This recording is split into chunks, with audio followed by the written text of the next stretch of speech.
জীবনে এলেও একটি মায়ের কমতি কেউ পূরণ করতে পারে না। নারী আর সিঁড়ি দুইটার মাঝে অনেকটাই মিল। দুইটাই আপনাকে উপরে তুলতে পারে, আবার দুইটাই আপনাকে নিচে নামাতে পারে। যদি তুমি কাউকে সম্মান দিতে না পারো তো দিও না, কিন্তু 5 জনের সামনে কখনো কাউকে অসম্মান করো না। নারীকে 4টি কথা বললে আপনাকে ভিক্ষা করে খাইতে হতে পারে।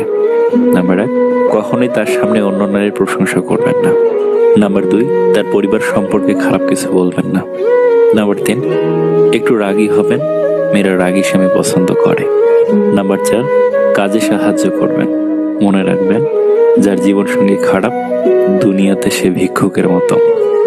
জীবন কেঁদে কাটালে অনেক লম্বা বলে মনে হবে, আর হেসে কাটালে তুমি বুঝতেই পারবে না কখন শেষ হয়ে যাবে। সংস্কার আর সংক্রমণ দুটোই এক ব্যক্তির থেকে অপর ব্যক্তির মধ্যে ছড়ায়।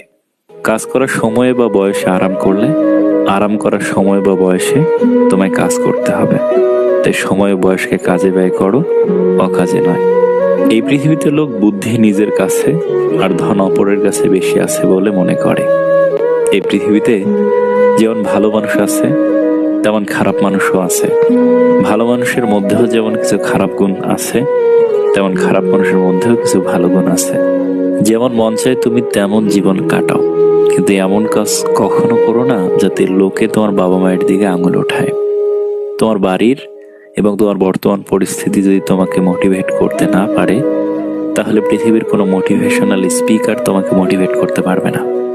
আমাদের বাড়ির এবং আমাদের বর্তমান পরিস্থিতি আমাদের জন্য সবচেয়ে বড় মোটিভেশন। এর থেকে বড় মোটিভেশন আর কিছুই হতে পারে না। বরযাত্রী যাবার সময় মানুষ তোমার আগে আগে যায়, আর মারা গেলে মৃতদেহের পিছনে পিছনে যায়। অর্থাৎ মানুষ তোমার খুশিতে তোমার সাথে থাকবে, আর তোমার দুঃখে তোমাকে আগে থাকতে হবে। যারা পরিকল্পনা করে জীবনে আসে, তারা পরিকল্পনা করে জীবন থেকে চলে যাবে। তাদেরকে যতই আটকাই না কেন, তারা চলে যাবেই, রেখে যাবে হাজারো অজুহাত। হাতে সময় আছে এটা ভাবাই বোকামি, কারণ কার কতটা সময় সেটা সবারই অজানা। সময়ের দোহাই দিয়ে আমরা বরাবরই নিজেদের ঠকাই। জীবনে 3 জনকে কখনো ক্ষমা করতে নেই। নাম্বার 1, যে ভালো না বেশি অভিনয় করে। নাম্বার 2, যে বন্ধুত্বের সুযোগ নিয়ে বেইমানি করে। নাম্বার 3, যে বিশ্বাসের অমর্যাদা করে। জীবনটা সুন্দর যদি পাশে থাকা মানুষগুলো জড়িয়ে থাকে প্রয়োজন কিংবা অপ্রয়োজনে, সবসময় পাশে রাখে। মনের কথা অন্যকে যত কম বলা যায় ততই ভালো। মন বদলায়, কথা ফেরত নেওয়া যায় না। নিজেই যদি নিজের বন্ধু হতে পারো, তাহলে আর একা হওয়ার ভয় থাকবে না। ভালো থাকতে যে আমাকে ছেড়ে চলে গেছে, আমি তার খবর রেখে কি করব? কিভাবে হবেন সবার পছন্দের মানুষ? মৃদু হাসুন, কথা বলার সময় ফোন চালাবেন না, কাউকে নিয়ে মাত্রাতিরিক্ত মজা করবেন না। মন দিয়ে কথা শুনে তারপর প্রশ্ন করুন। মায়ের বাঁধনে পড়ে শুধু কষ্টই পেলাম, সব ছেড়ে গেলেও মায়া ছাড়তে পারিনি। একটা বয়সের পর যখন আমরা মেচিউর হয়ে উঠি, তখন নতুন করে কারোর কাছে নিজেকে প্রমাণ করার তাগিদ থাকে না। কেউ ভালো বললো কি খারাপ বললো তাতে কিছু এসে যায় না, কারণ ততদিনে আমি বুঝে গেছি যে আমার আমিটাই বেস্ট। নারীকে হয় সবটা দিয়ে ভালোবাসো, আর না হয় ছেড়ে দাও। কম ভালোবাসা তাদের সহ্য হয় না। কিছু মানুষ সুযোগ বুঝে খুব সুন্দর করে নিজে থেকে বদলে যায়, আর পরিস্থিতির দোহাই দিয়ে কেটে পড়ে। এক জ্ঞানী পুরুষ বললেন, স্ত্রীর লোকেরা দুনিয়ার সমস্ত সমস্যার মূল। এক জ্ঞানী মহিলা উত্তর দিলেন, একদম ঠিক।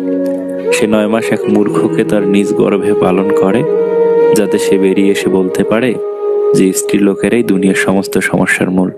সে অনেকদিন আগের কথা। কোনো এক রাজা তার নতুন রানীকে নিয়ে মাছ ধরতে যাবেন ভাবলেন।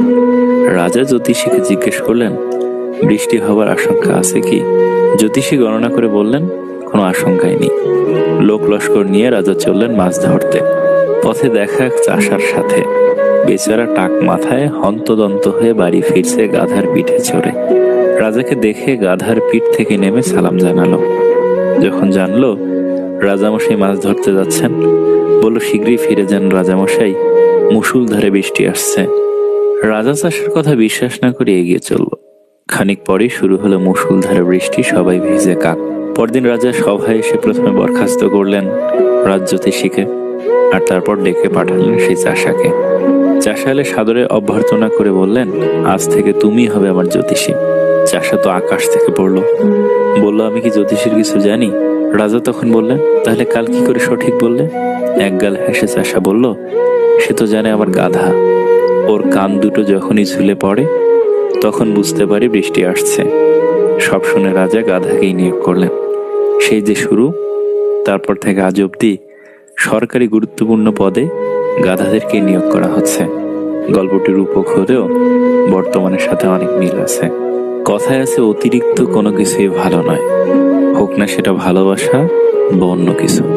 প্রয়োজনের বেশি হলেই কেমন যেন তিক্ততা চলে আসে। অল্প বয়সে আবেগ ভেবে ভালোবাসাকে বিসর্জন দিয়ে এখন এক বুক সমান হতাশা নিয়ে আকাশের দিকে তাকিয়ে বলি, তার মতো করে কেউ আমাকে ভালোবাসেনি, আমি অন্য কাউকে ভালোবাসতে পারিনি। ইগো জয়ী হয় আর ভালোবাসার পতন। যদিও তার কোনো দোষ ছিল না, সে নিতান্তই একটা ভালো ছেলে, কিন্তু বাস্তবতা ভাবতে গিয়ে জীবনে ভালোবাসার গুরুত্ব কমে যায়, সৃষ্টি হয় দূরত্ব। হাজারো ভালোবাসায় হেরে যায় ইগো, পরিবার ও সম্পর্কের দূরত্বের জন্য। তোমাকে এটাই বলতে চাই, আজ তোমাকে ভালোবাসি। মানসিক শান্তি চাও? কম কথা বলো, রাগ কম দেখাও, কানে কম শোনো, ঝামেলা দেখলে এড়িয়ে চলো, অপমান করলে হেসে চলে এসো, মানুষকে আপন কম ভাবো। তুমি যত বোকা মানুষ হবে তত সুখে থাকবে। কোনো সম্পর্ক টিকিয়ে রাখার জন্য কখনো ভিক্ষা চাইবেন না, তা যে কোনো সম্পর্ক হতে পারে। কোনো একটা মানুষকে আপনি খুব ভালোবাসেন, আপনি সবসময় চান সে আপনার সঙ্গে থাকুক, অথচ সে আপনার সঙ্গে থাকতে চায় না, তাহলে তাকে যেতে দিন, আটকাবেন না। অনুরোধ করে বা হাত পায়ে ধরে খুব বড় জোর সিম্পেথি পাওয়া যায়। এমন মানুষদের পাশে রাখার চেয়ে একা পথ চলা ঢের ভালো। যার ঘাম ঝরানো টাকায় আমরা সুগন্ধি মেখে বেড়াই, তিনি হলেন বাবা। পশু পাখিরাও একে অপরকে বোঝে, আর মানুষ সে তো সবসময় অন্যকে নিচু করার সুযোগ খোঁজে। কারো মুখের হাসি দেখার জন্য নিজের কান্নাটা লুকিয়ে রাখার নামই হয়তো জীবন। কথায় আছে, একজনের থেকে দুজন ভালো। বিষয়টি সবারই বুঝতে পারার কথা। সব সুখ দুঃখ একা ভোগ করার থেকে দুজন একসঙ্গে ভোগ করার ফলে আনন্দ আরো বেড়ে যায়। এছাড়াও মন খারাপের কথাগুলো কাছের মানুষের সঙ্গে আলোচনা করার ফলে মনও হালকা হয় অনেক, ফলে মানসিক চাপটাও অনেক কম থাকে। গুরুত্ব বোঝাতে হলে অনেক সময় দূরত্বের প্রয়োজন হয়। মায়ের সাথে ভালো একটা ফ্রেন্ডশিপ তৈরি করুন, আপনি ভালো থাকার একটা মেডিসিন পেয়ে যাবেন। মিথ্যার চেয়ে বেশি ভয়ঙ্কর হলো অর্ধেক সত্য। মানুষ বাঁচে নিঃশ্বাসে, ভালোবাসা বাঁচে বিশ্বাসে। নিঃশ্বাসে বিশ্বাস হারিয়ে গেলে যেমন মানুষ ভালোভাবে বাঁচতে পারে না, তেমনি বিশ্বাসের নিঃশ্বাস হারিয়ে গেলে ভালোবাসা আর বাঁচে না। সময়ের হাত থাকে না, কিন্তু মাঝে মাঝে সে এমন থাপ্পড় মারে যেটা সারা জীবন মনে থাকে। বিজি লাইফেই সুন্দর। হাজারে জিনিস মাথায় এসে ঘুরপাক খায় না, ওভার থিঙ্কিং করার সময় হয়ে ওঠে না, লাইফে নাই এমন মানুষের কথা ভেবে মন খারাপ করার সময় হয়ে ওঠে না। ইচ্ছা থাকলে উপায় বের করা যায়, আর ইচ্ছা না থাকলে অজুহাত বের করা যায়। জীবনের পথে বেশিরভাগ মানুষই দর্শক, খুব কম মানুষই পাবেন যারা পথ প্রদর্শক।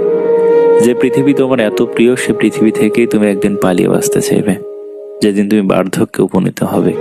কারণ এই পৃথিবী শুধু তোমার যৌবন ও ক্ষমতাকে মূল্যায়ন করে। মাঝে মাঝে ইচ্ছে করে রাগ দেখিয়ে অভিমান করে কিছু একটা করে বসি, কিন্তু পরেই ভাবি, কার উপর রাগ অভিমান করবো আমি? আমার তো রাগ অভিমান বোঝার মতো কেউ নেই। পানা ভিজিয়ে হয়তো সাগর পাড়ি দেওয়া যায়, কিন্তু চোখ না ভিজিয়ে জীবন পাড়ি দেওয়া অসম্ভব। জীবন হলো জলের নৌকা, কখনো সুখের পাল তোলে, কখনো দুঃখের স্রোতে ভাসে, কখনো ছুটে যায় ভালোবাসার টানে, কখনো থেমে যায় অজানা অভিমানে।